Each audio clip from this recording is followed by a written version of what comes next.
Mas também, assim, eu sou também nesse contexto, né? Além de ser uma pessoa, né, que tinha um contrato e, portanto, tinha ainda o seu rendimento, né, assim, acontecendo, mas também sou pessoa de desenvolver também no estúdio de gravação, né? Não foi nessa parte também de Isso. pandemia? O que eu ia falar agora, o que a pandemia, nessa época, eu falei assim, tá, eu comecei a enxergar que nós deveríamos sempre ter outras opções.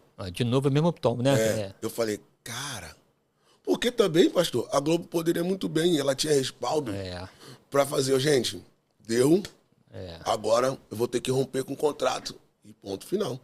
Como muitos fizeram, na verdade. Muitos fizeram. Então, quando eu vi o começo da pandemia, eu falei, rapaz, e se a Globo resolver agora romper com o contrato? Vai pagar tudo, mas como é que vai ser meu futuro? Eu não sei quanto tempo vai demorar isso.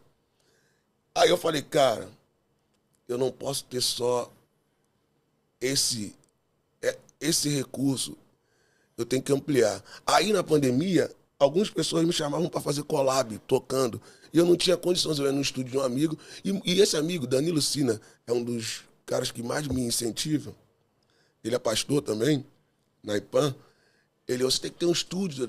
Eu falava, não, quando eu preciso fazer gravação online, cabeça dura, eu pago. Aí ele, você precisa ter. Então, quando chegou na pandemia, eu falei, cara, eu tenho que, se der ruim na Globo, eu falei, não, eu tenho que me posicionar, ser mais uma opção para quem está nisso. Aí eu montei o meu estúdio, no meu apartamento, pastor. Montei o meu estúdio, a Globo, quando eu comecei a montar o estúdio, a Globo fez uma reunião com a gente e falou assim, nós vamos trabalhar home office, nós não vamos ficar parados. Eu falei, caramba, bom e ruim, como é que vai ser isso? Quem tem estúdio em casa? Meu Deus do céu, que eu coisa. falei, caramba. Eu até liguei, brinquei com meu amigo, falei, isso, mano. Danilo, viu? A Globo falou isso. Ele quase que não sei se ele falou isso, mas era a cara dele falar. Então eu preciso de uma parte desse negócio aí. Mas assim, aí eu ainda não tinha montado tudo. Falou, quem precisar de algum material, me fala.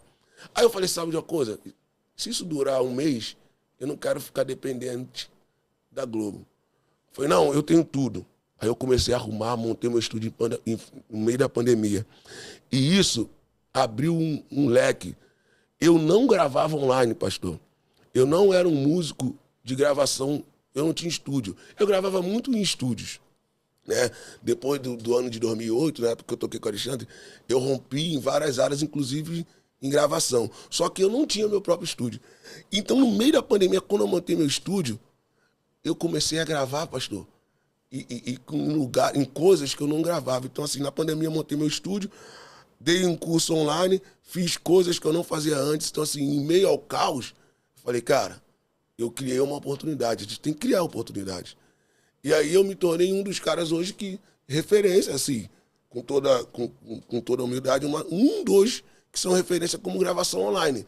Porque lá na pandemia, não fui o primeiro, nem o segundo, nem o terceiro. Eu resolvi, por incentivo de amigos, principalmente do Danilo Sina, a montar meu estúdio. Fiz na minha casa mesmo, pastor, no quarto. As crianças tinham que ficar quietas na sala. Começou assim, e hoje eu tenho um estúdio, uma sala própria.